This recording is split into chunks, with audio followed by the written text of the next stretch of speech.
Welcome back. When we started this course, I talked about how I became interested in complexity, partially because I had sort of begun looking at quantum physics, and I wanted to think differently about how we could construct reality based less on objects and more on relationships. So that was kind of my pathway into complexity. But there are different kinds of pathways, and at this point in the semester, I think you are sort of ready and primed enough to be able to appreciate some of the ways in which philosophy sort of also pushes us towards a complexity view of the world. And so, although this isn't critical for the course itself and for the topics that we're going to be covering about architecture, it still is a way to frame this way of doing things, way of engaging with the world within a broader philosophical context. So we're just going to have this break and then we'll resume with the regular kind of more architectural class content. But I'm going to talk a little bit about philosophy, and I'm going to begin by introducing you to a notion called critical realism in this particular lecture. I should probably preface that I don't have a background in philosophy. Any philosophy I've learned has been sort of self-taught, so I don't have as rich a background as I would hope to have. That said, over the last number of years, I've engaged quite a lot with philosophy as it relates to complexity theory. And so I'm going to just sort of bring you into that realm of thinking. Probably the other thing I should say is that I'm going to try to compress about a decade's worth of thinking about how philosophy ties into complexity in the next 100 or so minutes of lecture input. So if you don't follow everything, that's okay. I will try to unpack things and make them as clear as possible. Okay, so let's first of all just start by talking a little bit about different philosophical positions. And I don't want you to be afraid of any of these terms. I think one of the things that's a real barrier to getting into philosophy is that there's just a lot of jargon, a lot of words that are used very, very specifically in philosophy. So we'll try to unpack some of that. And we want to look at two viewpoints. One is what we can think of as a realist or positivist viewpoint. And there are kind of slightly different terms you can use to describe all these things I'm going to talk about. So we'll keep to a few terms. But basically, this would be associated with kind of Enlightenment type thinking. And the premise is that there is an objective world that is out there. There's a real world, we can see it, we can measure it, we can learn about it. So we move away from the world of God and mysticism, and we say, you know, there's a practical reality out there, and here's how we gaze upon it. We use instruments, we use microscopes, we investigate it, and the more we learn, the more we're going to build a full picture of this world that we're living in. And that was the way science was done for, you know, more than 300 years. It was very successful in teaching us a lot of things about the world. And you might think that that's how science is still done.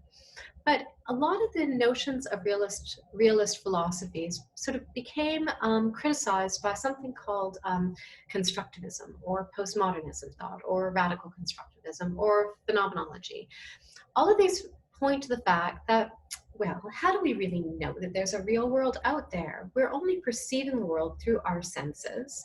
And there's a difference between what we sense, or there could be a difference between what we sense and what's really happening out there. So the idea that, you know, we could be in a matrix, right? And that this is, everything is an illusion.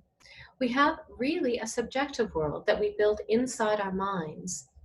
And the real world out there could be very much an illusion. So there's no point really talking about there being a real world. Instead, we should talk about the way in which our subjective worlds are internally constructed. So the postmodern critique of the whole sort of scope of the Enlightenment project, so this critique of sort of an objective reality, was that postmodernism problematized the whole idea of scientific objectivity, saying there is no such thing as true objectivity. We're all really subjective. They also questioned certain norms associated with the idea of progress. Enlightenment basically sort of said, knowledge is a project. We're going to create encyclopedias of knowledge. We're going to catalog species and genera and taxonomies. We're going to file everything, and bit by bit, we're going to sort of build this base, and we're going to, we're becoming enlightened. We're progressing. The other thing that it questioned was this idea of Western normative values. Somehow ideas in the West are superior, that there's a superior intellectual tradition. And also this idea of departing from sort of grand narratives about history, how things unfold, the nature of the world. So kind of the grand narratives can relate to anything from sort of the idea of a narrative of history and how history is sort of constructed as being one narration of history, versus the idea that, well, wait a minute, there's multiple histories. Like, you can have a history of the discovery of the Americas, but what about the people who were there when it was discovered? They have their own narrative. And why would we say that the Western narrative is privileged over any other narrative? So there's this idea of sort of flattening perspectives to say there isn't kind of a one normative value that's better than the others, that there is no one narrative.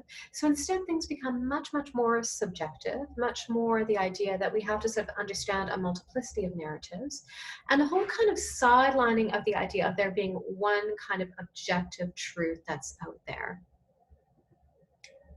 The postmodern perspective is really sort of anchored in this idea of relativism, right? That everything is sort of relative, it can be measured differently. And it focuses much more on how we perceive or how we read things or how things are constructed. Because of that, it has a sort of emphasis on something called semiotics, which deals with sort of the study of signs. It has to do with language, how we communicate, how the way in which we communicate may construct how we perceive reality. And it also tries to then deconstruct how we deconstruct these meanings, deconstruct the kind of constructions of, well, let's say, if a particular language is maybe privileges a certain way of perceiving the world or a particular way of thought, then how can we start to pull this apart to show inconsistencies and to show that language and meaning are basically fundamentally unstable? They're changing, they're kind of arbitrary. And so that we shouldn't put too much weight on how we perceive objective reality to be. We should more question this whole notion of objectivity. Postmodernism also denies the existence of a true reality that is separate from our theoretical beliefs and concepts of it. A corollary of this is that science, in fact, actually is partially creating the entities that it purports to discover. And this is a perspective advanced by a philosopher named Bruno Latour. He's interested in science and technology studies and also developed something called actor network theory. But this idea that science is creating entities, normally you think, no, science is investigating entities, but it's more like if you have a hammer, everything looks like a nail.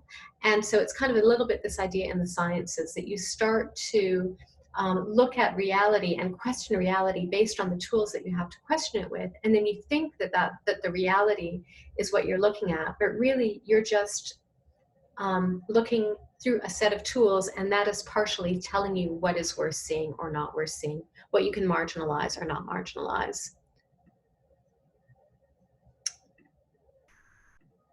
Okay, so let's anchor this in a bit of an example. Think about the notion of a family. We could say, well, a family, it's a real entity, it's a thing. Or we could say, well, no. A family isn't a real thing. It doesn't exist naturally. It's really a social construction based on a particular society, time, place, norms. And these have been encoded in the way we speak about the world, and in signs, the idea of a family home with a picket fence, that these are sort of ways in which the idea of a family is stabilized, but that there's no real such thing as a family. It's more a notion of practices that have been embedded and encoded in our culture. We can take this one step further and more radically say, well, an atom is a real thing. Well, of course, we can't really argue that an atom, I mean, that's a real scientific thing. Maybe a family is a social thing, but an atom, surely that has got a real material thing.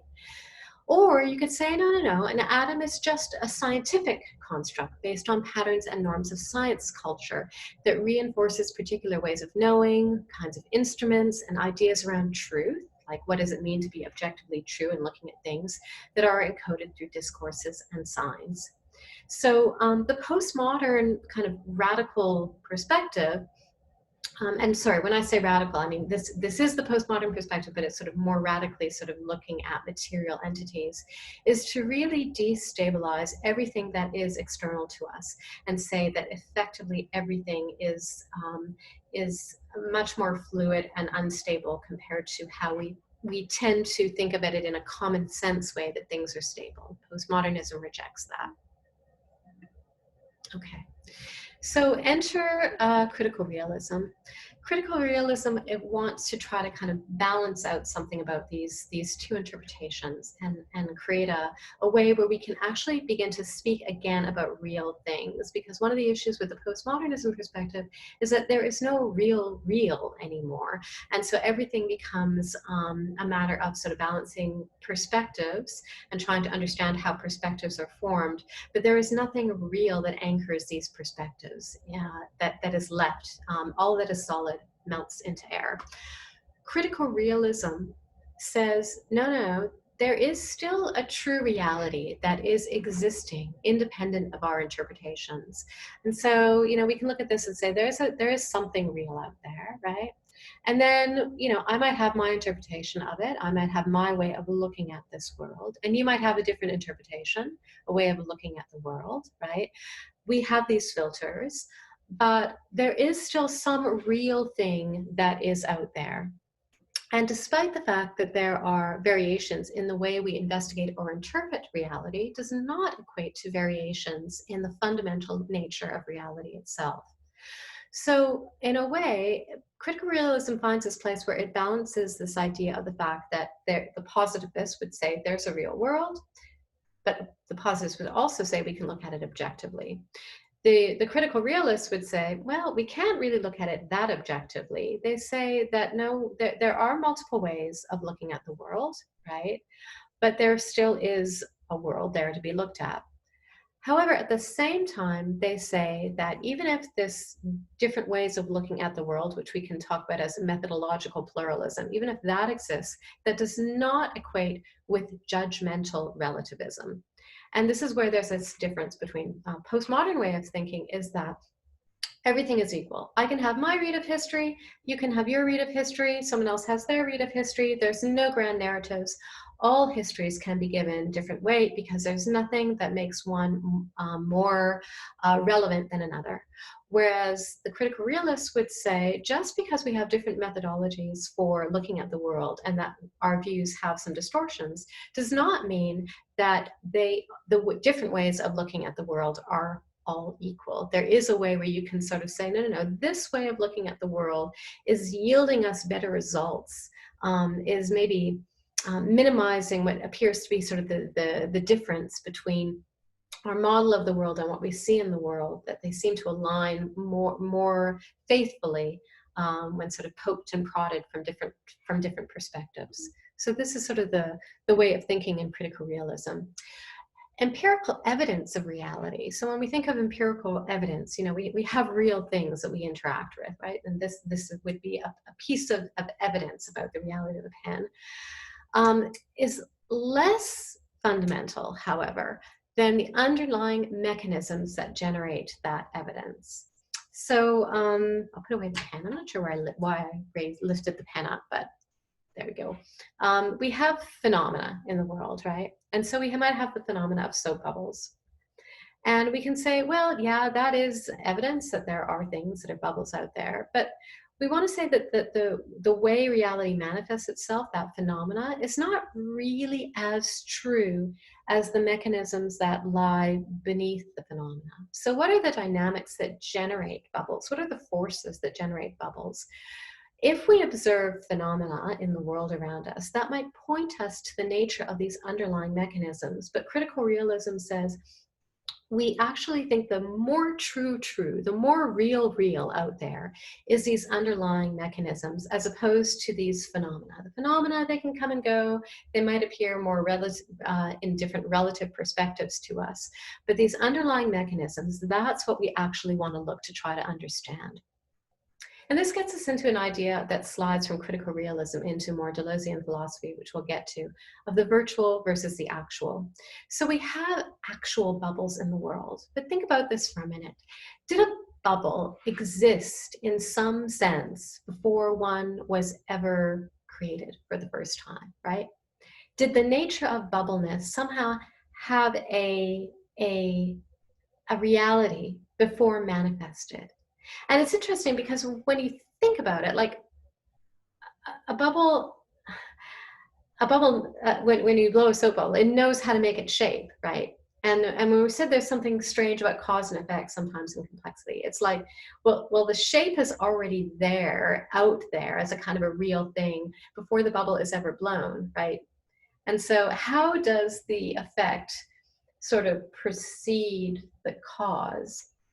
And the way we can think about it is that the virtual is kind of out there. The space of virtual bubbles before a bubble is ever made is actually pre-existing to the actualization of any given bubble.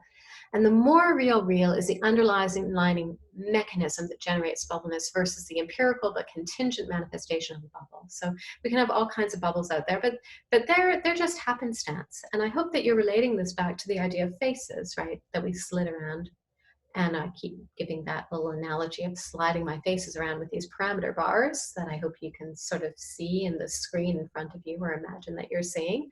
And so the idea is like that somehow the virtual is a little bit like that space of all possible faces. And the actual is the face that happens to manifest out of all of these kind of possibilities. But that the virtual, that space of all possible faces, that phase space, is actually out there in some more real way. And then the way in which a particular face manifests is this path-dependent process. So you can have a kind of a trajectory and then a moment where things hit some sort of a tipping point and you have two different possibilities that play out in space, but in a very kind of contingent, open way.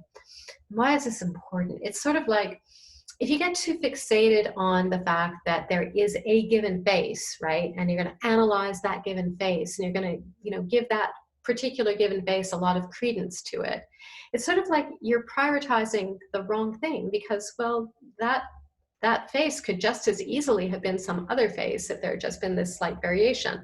So why would we care so much about the actual face that manifested? Because that's just more kind of contingent or happenstance, a little bit of a random variation. It's not the more true thing or the more fundamental thing. So if you really want to understand processes, you have to look beyond what is just the happenstance contingent manifestation to look at the underlying dynamics that is the more sort of robust thing that is going to manifest in some way.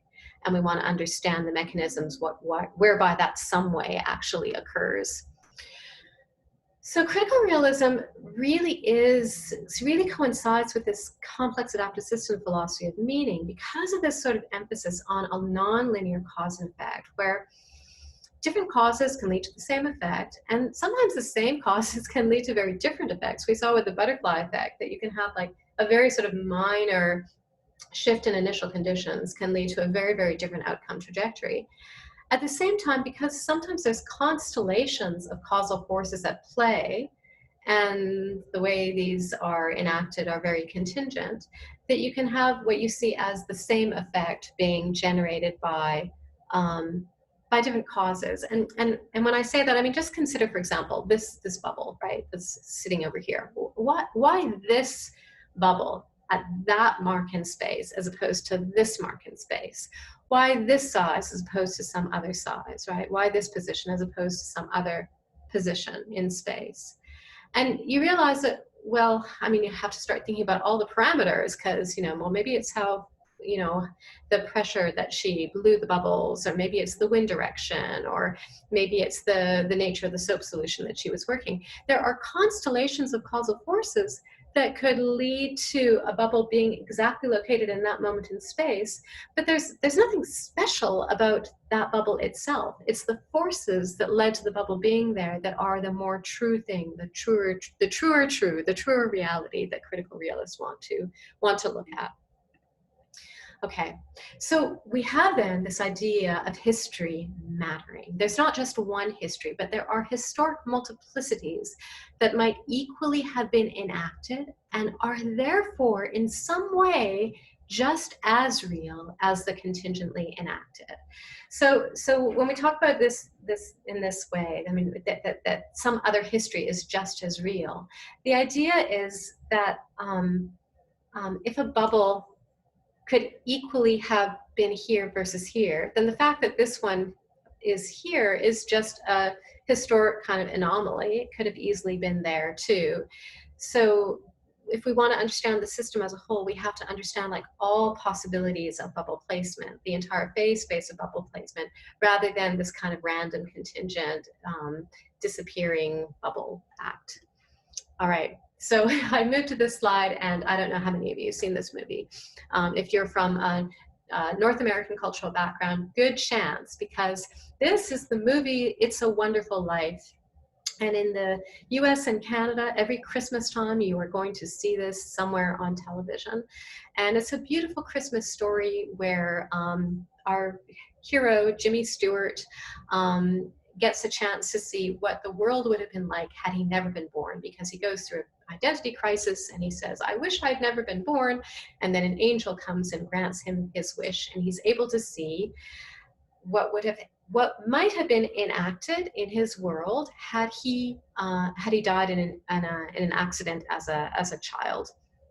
And so here we have entered this sort of contingency, this sort of butterfly effect. And the background of the contingent moment is Jimmy Stewart living or dying, his character as a child falling through the ice and dying, and then the chain butterfly reaction effects that happen because of this.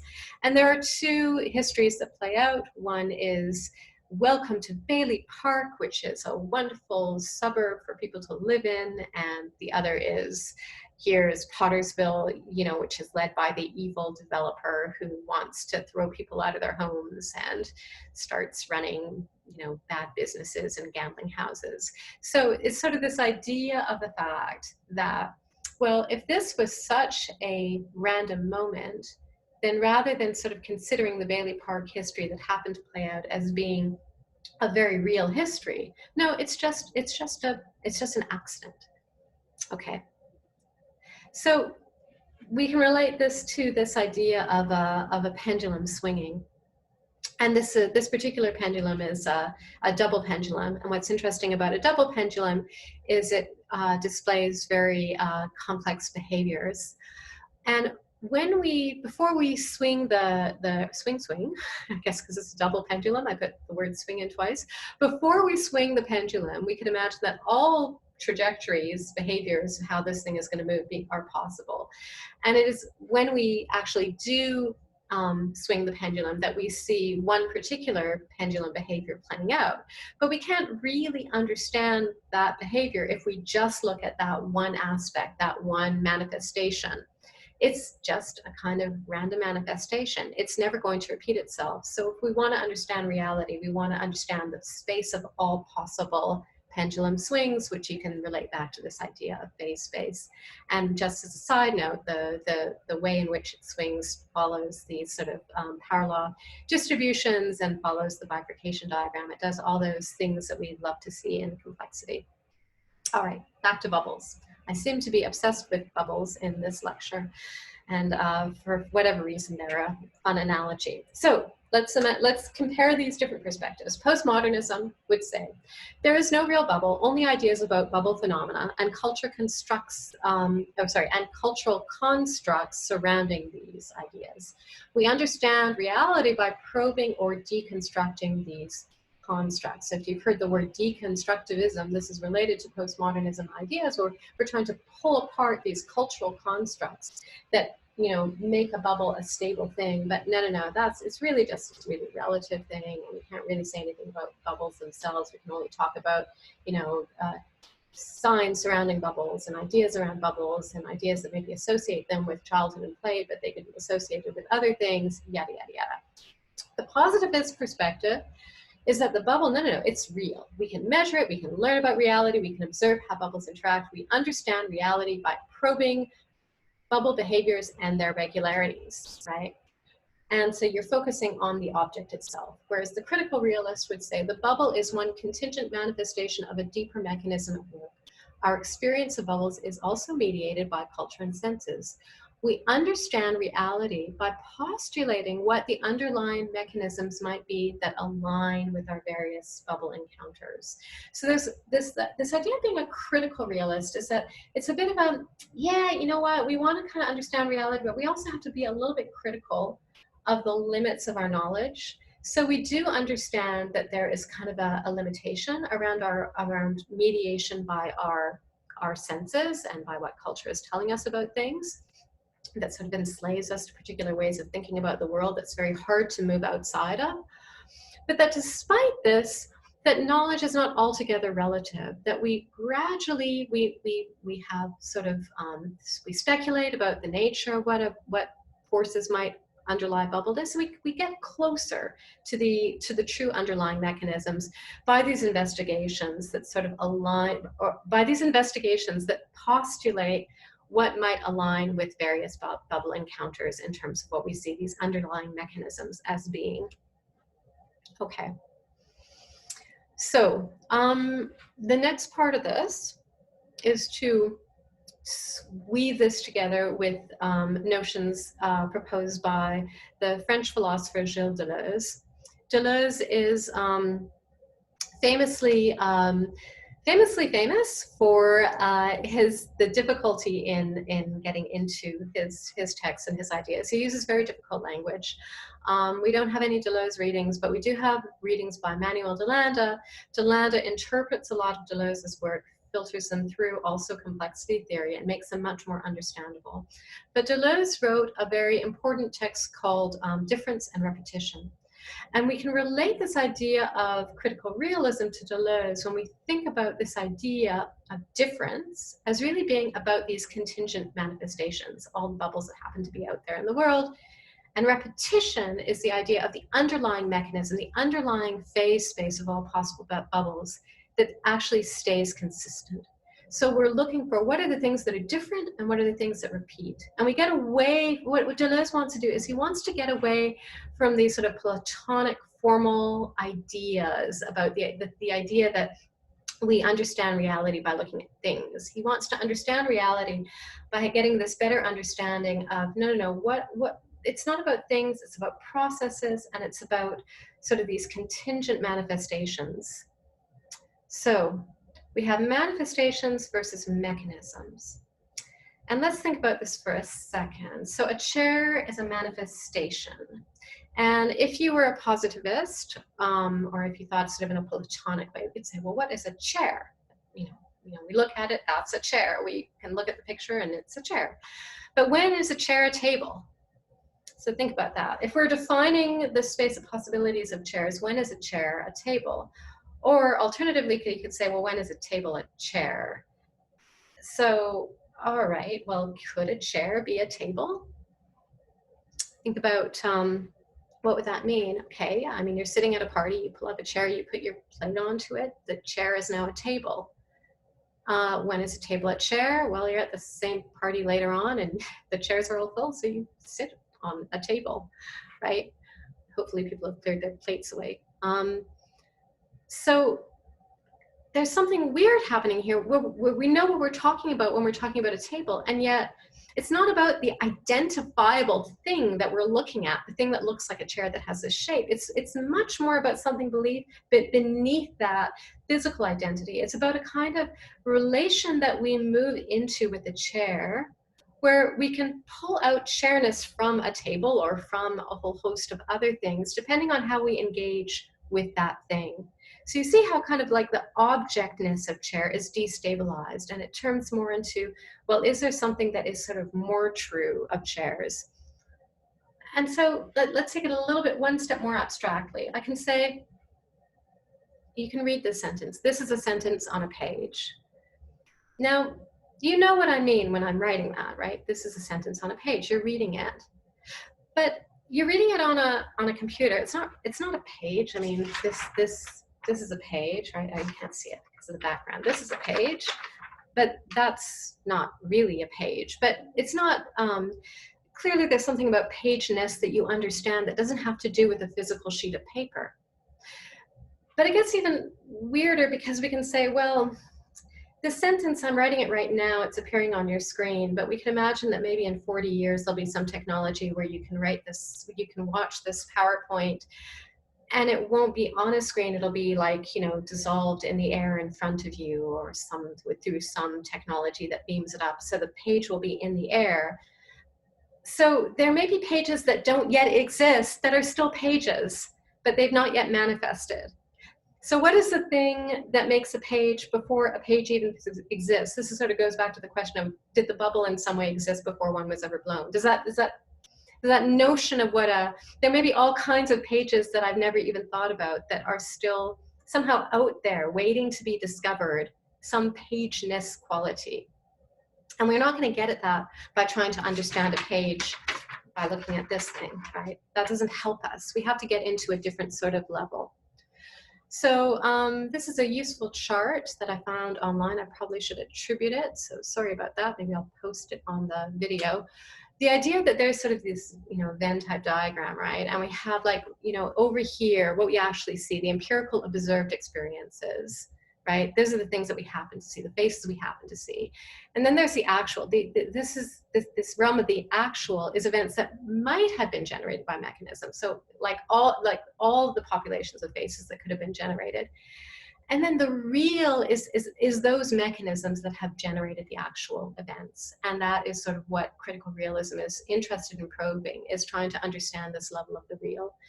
It's interesting because even though it's described as the real here, sometimes people also describe it as the virtual, because the idea being that this is the realm of things that have not yet manifested, but may still potentially could manifest. So the other piece of this, there's a couple of other little nuances of critical realism I just want to get into. So one is the idea of what acts upon what. And in the social sciences, there's this big debate. It's the macro, micro, or structure agency debate. So basically, the question is, do institutions, structures, social norms, etc., constrain who we are as individuals? And so we are beneath the structures, or do people and as collectives together form institutions so they are the kind of primary mode? We could flip the diagram, right? That the institutions are constrained by the individuals. So there's a sort of question of what's more important. And this is a big debate. So the critical realists would say that that it is about sort of this interaction between multiple levels, or ontological stratification. So where is meaning in a sentence? We can go back and sort of say, well, you need to have kind of grammar and syntax of a sentence in order for it to make sense.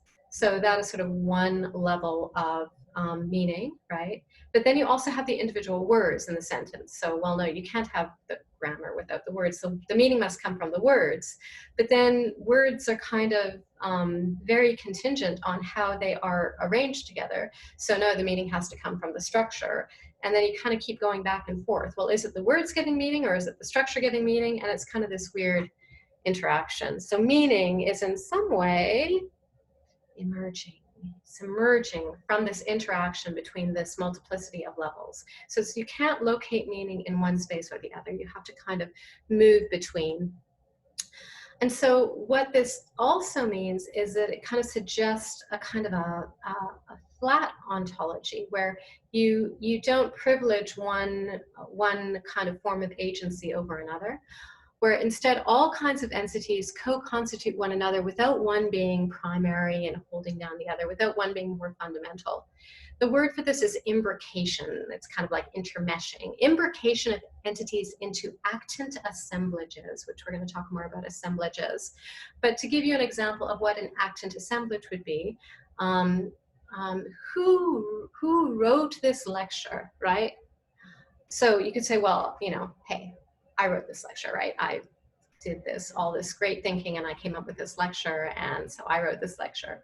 But wait a minute, I had to use the computer to do it. I, used a lot of resources. I looked up a lot of research. I listened to podcasts. I've been working on my computer for years trying to formulate this. So how much is actually me writing the lecture versus the computer writing the lecture?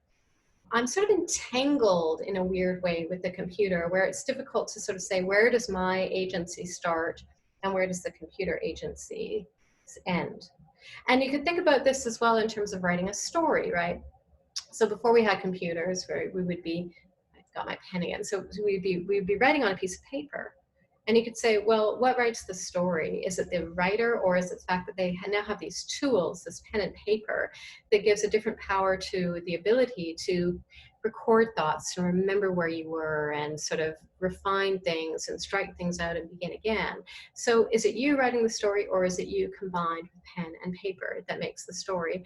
And where do you sort of, where is the philosophical hierarchy within that? But critical realists would say, no, it's a flat. There's no sort of fundamental hierarchy, which also brings people down a notch, because now we're kind of more equalized with the other kind of objects.